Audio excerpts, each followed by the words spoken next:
The Neo Geo AES was the ultimate gaming console of its time. A one-to-one arcade in your home? I mean, if you could afford it, it was awesome.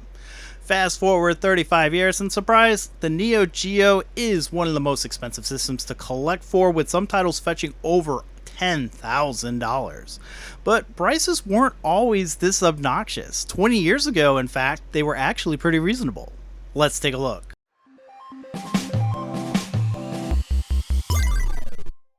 Welcome to Retronomics, the series that follows price trends in video games, and today we're taking a look at Neo Geo prices, and spoiler alert, it's expensive. Well, it's not the most expensive complete set, but on average you're going to be spending about $2,500 a game in the library, and as much as $60,000 on one specific game, if you could actually find it. But 20 years ago, the average price for Neo Geo AES cartridges was only $162 complete, and the most expensive game was $1,000. Now, you might be wondering where I got those prices because price charting didn't come along until 2007. Well, I got this. The Digital Press Collector's Guide Advanced Edition is a huge collection of prices from 2004, and in addition to prices, there's descriptions of games and a rarity scale. It uses 11 points, 0 through 10. 0 indicates that the game was either never released or just rumored to exist. Rarity 1 and 2 are games that you could find either in a lot or locally. And 3 is where things start to get trickier. They're more common than the other rarities, but you're probably only going to find them through other collectors or on eBay. 4, 5, and 6 are considered uncommon either because of a low production run or overall scarcity. The higher the number, the more uncommon that they'll be. 7 and 8 are truly rare games, but you'll be spending quite a bit on them. And 9, well, that's the Holy Grail, the centerpiece of the collection that only a few people can say that they own.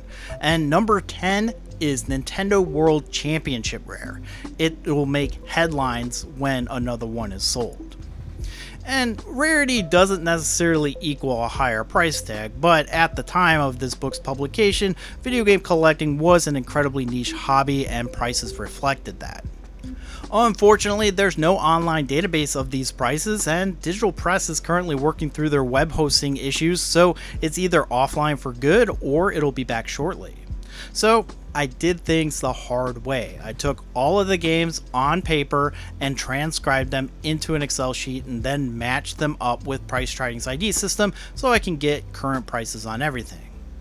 And in this book, there's only 89 AES games listed as US based compared to the 160 that were released total.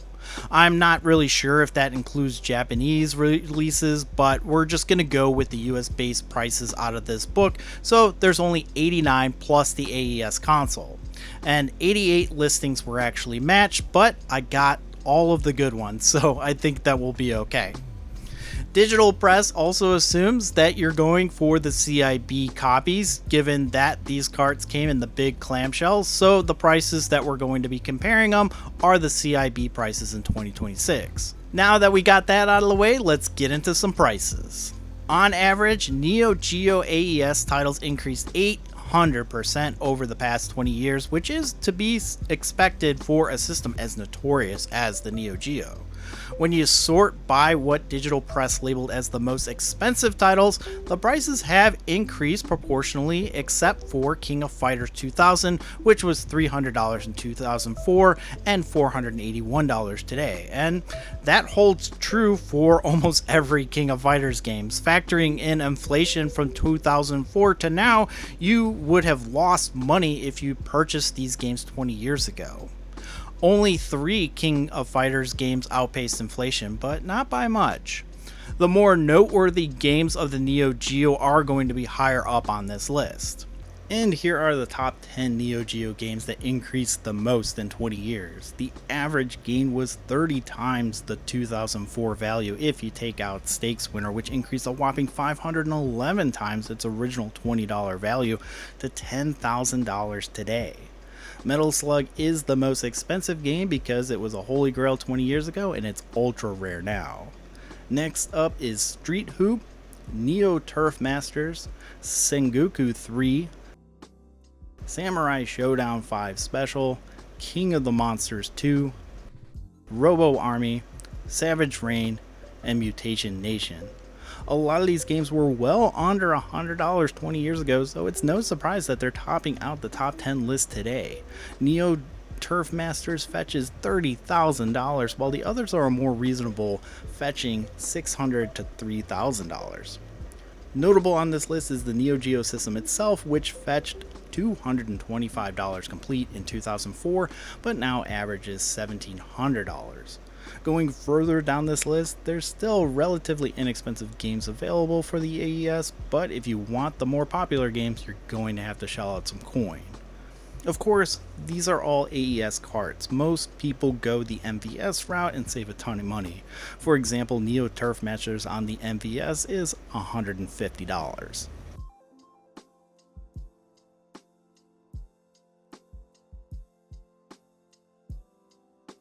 And it's no surprise that rarity and the price of the game go hand in hand.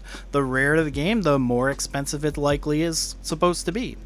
However, if you happen to have snagged some of the more common R3 games 20 years ago, then you would have made more on average than the R5 games. Keeping in mind that R3 was still fairly uncommon. I think when I was collecting during this time, I only saw a few AES carts, but they were all super common games. And that's why R3 games gained so much value over the past 20 years. I'm sure not a lot of people put Stakes Winner on the top of their list to collect for, and now that game rarely comes up for sale. The last one sold 5 years ago for $13,000, and that was during the height of the video game bubble when interest rates were rock bottom and money wasn't real. And a lot of Neo Geo sales are private, so they don't really get tracked as often on pricecharting.com, which makes sense. I wouldn't really want to give eBay and PayPal a cut of all that money and declare it on my taxes. And of course, when you're dealing with that much money, you don't want to waste your time with somebody who has no intentions of actually paying that amount. So in 2026, it's really no surprise that Neo Geo prices are simply out of reach for the casual collector, especially if you want the games that made this system desirable in the first place. Twinkle Star Sprites, Windjammer, Metal Slug, and more cost as much as a compact car each, and they're likely never ever to come down. But there is hope if you want to have the system in your collection. You can collect the MVS carts, which are just a little bit different because they were the arcade variants, or you have the Neo Geo AES Plus, and this is supposedly a one-to-one recreation with modern components. The system itself will retail for $250, and the carts will cost you $90 each. And if you want the entire set that's available, you can pay $1,000, which is a steal if you consider what the systems and the games go for today. Of course, there are alternatives like the Evercade collection and modern ports of games like Windjammer, which are even cheaper. Then you have the emulation grade market route like these little portable handhelds and FPGA options like the Mister and the Analog Pocket. The point is that even with all these cheaper alternatives, you're probably not going to see original Neo Geo AES prices come down at all. You might see the system itself come down in value a little bit, but I don't foresee it dropping lower than the AES Plus system. Regardless, it is nice to see companies notice that there is a demand for physical games like this, and that it's worth the effort to put together a curated set like this to sell to fans who would have otherwise never been able to afford the original.